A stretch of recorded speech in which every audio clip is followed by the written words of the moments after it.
Episode 82 फिरौती at life saver hospital. अभय, केतकी और अनिरुद्ध ये तीनों एक साथ हॉस्पिटल पहुंचे आयशा को देखने। रिसेप्शन पर जाकर अभय ने रिसेप्शनिस्ट से आयशा के वार्ड के बारे में पूछा, लेकिन अगले ही पल वो तीनों हैरान रह गए जब रिसेप्शनिस्ट ने उन्हें ये बताया कि आयशा नाम की कोई पेशेंट एडमिट ही नहीं हुई है उनके हॉस्पिटल में। अभय का दिमाग अब काम करना एकदम बंद कर चुका था। वहीं अनिरुद्ध अनिरुद्ध को तो ये समझ ही नहीं आ रहा था कि आखिर वो इंसान कौन था जिसने अभय को आयशा के एक्सीडेंट की खबर सुनाई। हे भगवान, मेरी बहू की रक्षा करना। केतकी अब आयशा के लिए और भी ज़्यादा परेशान होने लगी थी। वो तीनों हॉस्पिटल से बाहर जाने को हुए, तभी अभय को दोबारा एक अननोन नंबर से कॉल आया। अभय ऑलरेडी काफ़ी ज़्यादा फ्रस्ट्रेटेड था आयशा की मिसिंग हो जाने की वजह से। ऊपर से अननोन नंबर से कॉल आना भी शुरू हो गया।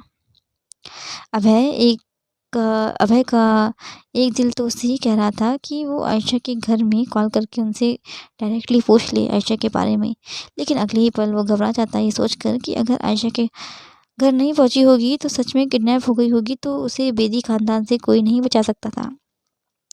कहने के लिए तो अभय ने बेदी परिवार का बिजनेस अपने अंडर किया हुआ था, लेकिन फिर भी उसे डर लग रहा था, क्योंकि अभय को इस वक्त इस बात का अंदाज़ा था कि आयशा की एक हल्की सी चीख में उसका पूरा 25 परिवार वाला ख़ानदान खड़ा हो जाता हुआ एकजुट होकर आयशा और सायशा को बचाने के लिए, क्योंकि वो दोनों बहनें अपने ननिहाल और ददियाल की इकलौती बहनें थीं। या यूँ भी कहा जा सकता था कि वो 25 भाइयों की 2 ही बहनें थीं। इसीलिए पूरा का पूरा ख़ानदान उन दोनों पर ही जान झिड़कता है। सब के सब उन दोनों को सिर का ताज बनाकर रखा करते हैं, और यही चीज़ की उम्मीद अब बेदी परिवार राठौड़ ख़ानदान से भी करता था। लगातार 8 बार उसी नंबर से अभय को कॉल्स आ चुकी थी, इसीलिए इस बार उसने कॉल रिसीव करने का मन बना लिया था। कॉल रिसीव करते ही फ़ोन की दूसरी तरफ से अभय को एक आदमी की हंसने की आवाज़ आई। अभय कंफ्यूज होकर बोला, कौन बोल रहा है? तभी वो आदमी हंसते हंसते रुक गया और बोला, तेरी जिगरी यार। जिगरी यार? अभय अपने दिमाग में जोर डालने लगा ताकि उसे कुछ याद आ सके उस आदमी की हंसी की मदद से। दिमाग में जोर मत डाल, तू वैसे भी गधा है बहुत बड़ा, वो आदमी बोला और वापस से हंसने लगा। चल मैं सीधा पॉइंट पे आता हूँ। तेरी जान मेरे कब्ज़े में है, और अगर तू चाहता है कि मैं इसे कुछ ना करूँ तो तू आधे घंटे के अंदर मेरे भेजे हुए एड्रेस पर आना। 50 लाख तक की लिमिट वाला क्रेडिट कार्ड लेके।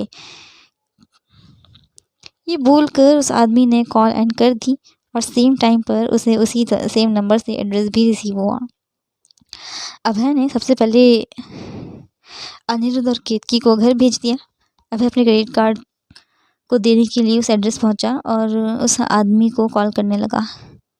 कॉल पिक करने के बाद उस आदमी को इन्फॉर्म किया कि वो उस एड्रेस पर पहुंच गया है। एक आदमी अपना चेहरा ब्लैक मास्क में ढककर बाहर आया और अपना हाथ बढ़ा दिया क्रेडिट कार्ड लेने के लिए, लेकिन अभय ने क्रेडिट कार्ड पीछे खींचते हुए कहा, मेरी जान कहाँ है? जितना बोला है उतना कर, क्रेडिट कार्ड दे दे जल्दी से, वरना तेरी जान तो आज गई, वो आदमी चिढ़ते हुए बोला। आयशा का ख्याल आते ही अभय ने तुरंत वो कार्ड उस आदमी को सौंप दिया। अब तो बता दो, अभय टेंशन भरी आवाज़ में बोला। तो वो आदमी अभय से बोला, तो अपने घर जा, तेरी जान को मैं अपने आप तेरे घर पहुंचा दूंगा।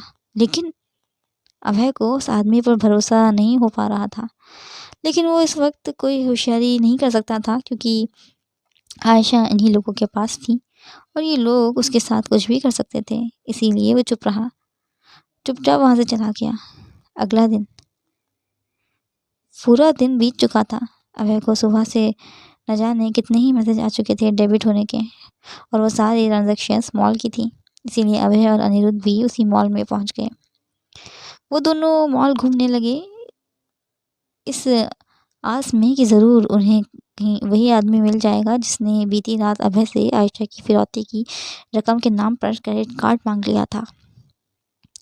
अचानक अभय की नज़र अनुभव पर पड़ी और उसके साथ मौजूद आयशा पर। अनुभव के हाथ में बहुत सारे बैग्स थे, जिनमें सिर्फ और सिर्फ कपड़े, साड़ी, महंगा मेकअप और भी बहुत कुछ था।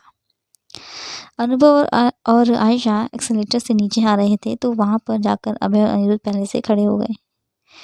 अनुभव भैया, मेरा मन नहीं भरा अभी तक शॉपिंग करके। आयशा अनुभव से बोली, लेकिन उसने कोई जवाब नहीं दिया क्योंकि इस वक्त वो अभय के साथ डील करने के लिए खुद को प्रिपेयर कर रहा था। अचानक से आयशा की नज़र भी उन दोनों भाइयों पर पड़ी, लेकिन उसने कुछ रिएक्ट नहीं किया। अच्छा, तो ये मामला है, अनिरुद्ध बोला मजाकिया टोन में। तो आयशा ने मुस्कुरा कर अपनी पलकें झपका के जवाब दिया। तुम किडनैप नहीं हुई थी? अभय ने आयशा से पूछा तो आयशा ने मुंह फेर लिया। अनुभव भैया, मेरी शॉपिंग अभी भी पूरी नहीं हुई है।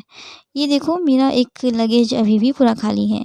मैंने कुछ लिया ही कहाँ है अभी, आयशा पाउट करते हुए बोली। तो अनुभव बोला, एक अच्छी बहन नहीं है तो चुटकी, अपने अनुभव भैया को भी तो कुछ शॉपिंग करवा, आखिरकार इतनी बड़ी लॉटरी जो हाथ लगी है हमारे। अनुभव उसे आंख मारते हुए बोला। तो आयशा ने उसे हवा में ताली मारी। चलो भैया, आपको भी शॉपिंग करवाती हूँ।